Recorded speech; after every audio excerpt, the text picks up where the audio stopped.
Hi, welcome back to another episode of Nature Aquariums TV, where today we're going to go and rescape our algae-ridden tank that we cleared up the algae on there. But before we work on that rescape, please remember to like, share, and subscribe for more videos like this.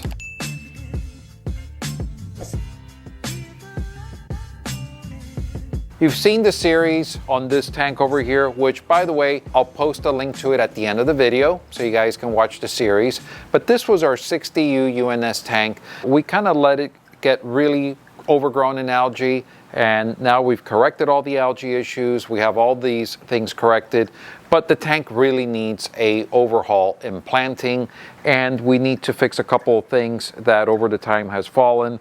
Like some of these wood pieces, they're not aligned to where they're supposed to be. And these plants, look, they're really overgrown. And I want to show you some of the techniques on how to handle stem plants, how to handle planting the hair grass and some of these other plants. So wanted to share with you a tip when planting these stem plants that are either in pots or lead weights.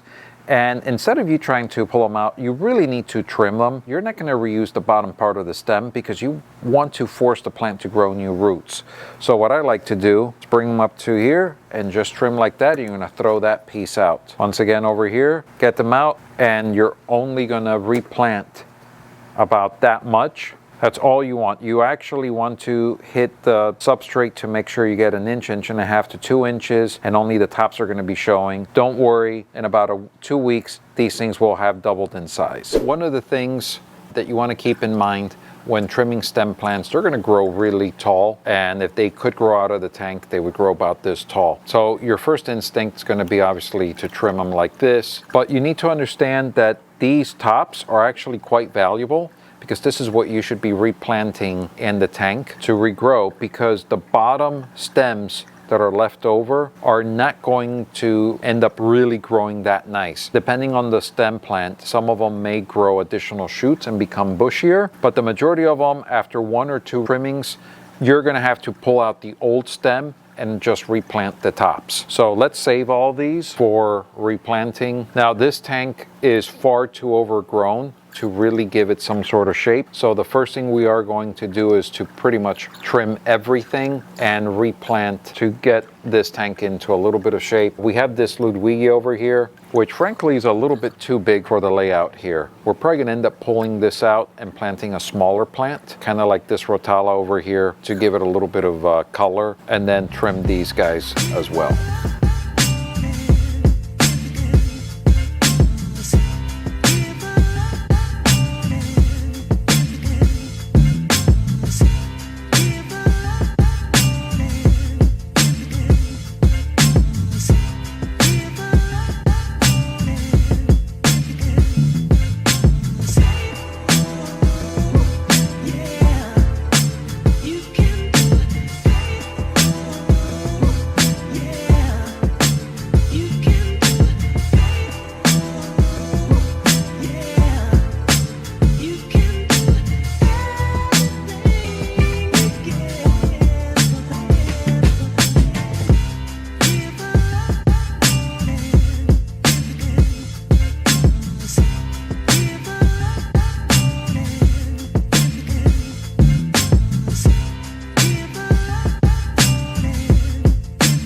So I kind of want to go over and show you how to do a water change on a planted tank that has a lot of soil, contra soil, any type of planting soil, and how to get that area a lot more cleaned up. As you can see, there's a lot of debris, detritus, and the substrate is also covered with it. So we're going to start with our gravel vac. And as you can see, I am not going into the substrate. I'm actually just kind of like rotating around, creating a swirl and picking up all that detritus. What I don't want to do is pick up the contra soil, but just all of the particulates around. Here in the planted area, I'm just swirling it around like a little vortex and lifting all the mulm.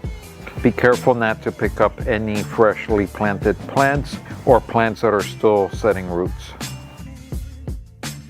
So here we've actually joined these two pieces together to give it a little character, but we took out a piece of wood over there that frankly made the tank a little bit too cluttered.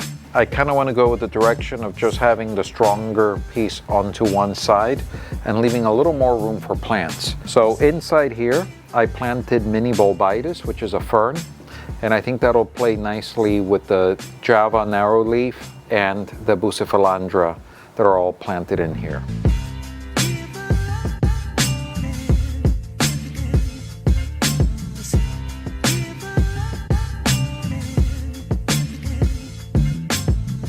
All right, so one of the things I want to tell you when it comes to planting stem plants, the late Takashi Amano used to be asked often, well, how do I know when I put too many plants?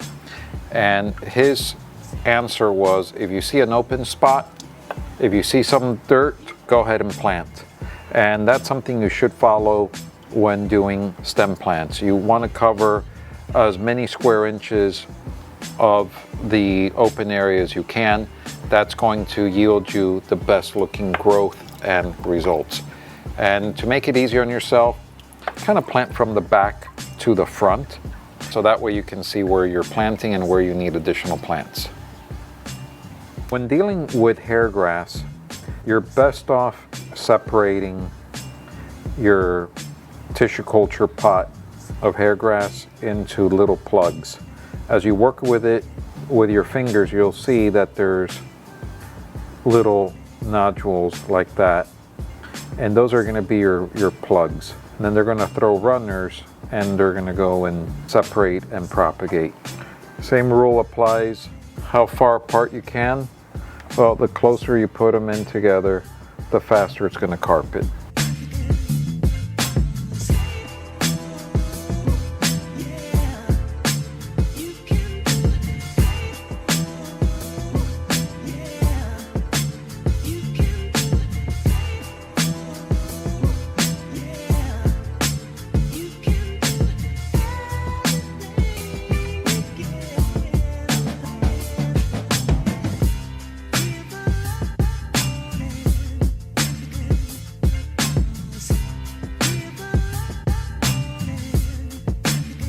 After doing a lot of trimming, a lot of cutting back and rearranging, we ended up with a lot of cuttings and extra plants from all this growth. That was partly due to better lighting, better flow, and using the APT number 3. We rearranged and actually reduced the thinness of the wood structure to simplify it and make it more compact so you have all that greenery in the middle. We propped it up a little bit with a stone, and we replanted all of the carpet in the front. We also planted a flamingo crypt there in a little bit shadier area. We did a lot of red in the back with some greens and more reds in the back. So we're gonna be looking forward to seeing how all that grows.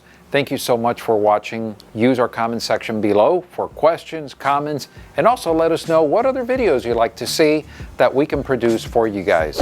As always, thank you for watching. Please remember to like, share, and subscribe, and have a great day fish keeping, guys.